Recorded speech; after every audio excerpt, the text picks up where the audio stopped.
आज हम लोग देखने जा रहे हैं मैट्रिक परीक्षा से रिलेटेड कुछ इंपॉर्टेंट क्वेश्चन जो आपके एग्जाम के लिए बहुत ही इंपॉर्टेंट है और कई बार ऐसा क्वेश्चन पूछा भी गया है। तो आप सभी ऐसे क्वेश्चंस का तैयारी जरूर कीजिए। चलिए आज के लिए जो मेरा क्वेश्चन है, बहुत सारे स्टूडेंट ऐसे कंफ्यूजन में आ जाते हैं क्वेश्चन क्या कर रहा है, ये थोड़ा ध्यान से समझिएगा। क्वेश्चन कहा जा रहा है कि द्विघात बहुपद हमको एक दिया हुआ है px, जिसमें कह रहा है कि 2x square plus 7x plus 1। ये मेरा द्विघात बहुपद px इज इक्वल टू हमको इतना px is equal to 2x square plus 7x plus 1 दिया है। कह रहा है उसका मूल जो है ये मेरा अल्फा और बीटा मूल है। तो कह रहा है हमको अल्फा माइनस बीटा का मान हमको निकालना है। ठीक है, कैसे निकलता है मान, ये थोड़ा ध्यान से समझिएगा। क्वेश्चन में हमको क्या दिया हुआ है, पहले हमको px इज इक्वल टू हमको दे दिया है, px इज इक्वल टू हम लिख लेते हैं कि 2x square plus 7x plus 1, ये हमको दिया हुआ है। ठीक है, कह रहा है इसका मूल जो है ये अल्फा प्लस अल्फा और बीटा है। हमको क्या निकालना है, अल्फा माइनस बीटा निकालना है। थोड़ा ध्यान से समझिएगा, बहुत ही बेहतरीन क्वेश्चन है। सबसे पहले हम लोग इसमें क्या करते हैं, अल्फा प्लस बीटा निकाल लेते हैं, जिसका फॉर्मूला आप लोग बहुत अच्छी तरह से जानते हैं, माइनस बी बाई ए। और माइनस बी का मान मेरे पास है 7, तो माइनस 7 बाई ए का मान है 2 हो गया। अब हम लोग अल्फा इंटू बीटा निकाल लेते हैं, जिसका फॉर्मूला मेरा होता है सी बाई ए।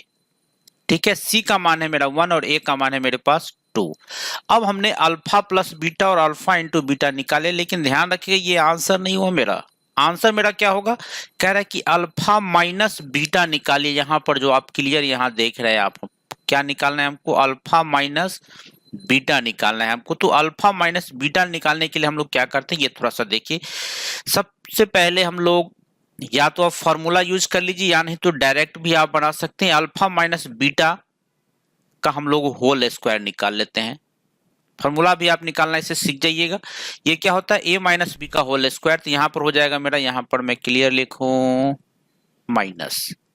ठीक है, तो a स्क्वायर तो ये हो गया मेरा alpha square, plus b square तो beta square, minus 2 alpha beta.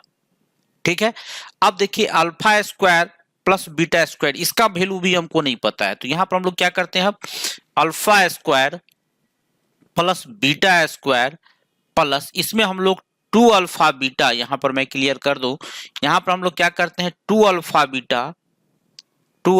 Beta जोड़ देते हैं और 2 अल्फा बीटा हम लोग माइनस कर देते हैं। कोई फर्क नहीं पड़ेगा। बाकी जो इसमें है, बाकी इसमें क्या है मेरा, माइनस 2 अल्फा बीटा तो ऑलरेडी है ही।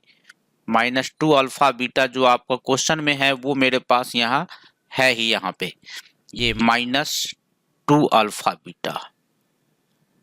ये बात आपको ध्यान से देखना है कि एक बार हमने क्या किया, 2 अल्फा बीटा ऐड कर दिया और एक बार हमने 2 अल्फा बीटा माइनस कर दिया। ये करने का मेरा मकसद ये था कि अगर हम यहाँ पर देखें तो यहाँ से लेकर के यहाँ तक ध्यान से देखिए, यहाँ तक मेरा a प्लस बी का होल स्क्वायर मेरा सेट हो जाएगा। करने का मेरा मकसद यही था यहाँ पर। तो अब हम लोग यहाँ पर देखते हैं क्या हो जाएगा मेरा, a प्लस बी का यानी अल्फा प्लस बीटा का होल स्क्वायर। ठीक है, माइनस यहाँ पे देखिए माइनस 2 अल्फा बीटा और माइनस 2 अल्फा बीटा, ये हो गया मेरा माइनस 4 अल्फा बीटा। ठीक है, अब यहाँ पे आप मान डाल दीजिए, अल्फा प्लस बीटा का मान यहाँ आप निकाल चुके हैं, माइनस 7/2। हम लोग यहाँ लिखते हैं माइनस 7/2 का square minus 4 into alpha into beta का मान भी हमको यहाँ से पता है 1/2। ठीक है, ये मान हम लोग डाल देते हैं 1/2। ये हो गया मेरा कितना, 49/4 माइनस, इसको कैंसिल कर देते हैं 2 से, ये हो गया मेरा कितना, माइनस 2 बट्टा में 1। एलसीएम ले लेते हैं, तो एलसीएम ले लीजिए, 4 हो गया, ये हो गया मेरा 49 माइनस 8। अगर माइनस करेंगे ये हो जाएगा मेरा 41/4। ठीक है, ये मेरा क्या चीज आया है, ये मेरा अल्फा माइनस बीटा का ये होल स्क्वायर था। अल्फा माइनस बीटा का मान नहीं था ये। अब हम लोग क्या करेंगे, अल्फा माइनस बीटा का मान निकालेंगे। तो अल्फा माइनस बीटा का मान कैसे आएगा, तो अल्फा माइनस बीटा अगर निकाले तो स्क्वायर हटेगा, रूट लग जाएगा, 41/4, ये हो गया रूट 41/4। 4 का वर्गमूल 2, जो आपका आंसर हो जाएगा। ठीक है, इतना में कोई प्रॉब्लम हो तो जरूर हमको कमेंट सेक्शन में बताइएगा। फिर मिलते हैं हम आपसे नेक्स्ट वीडियो में। धन्यवाद।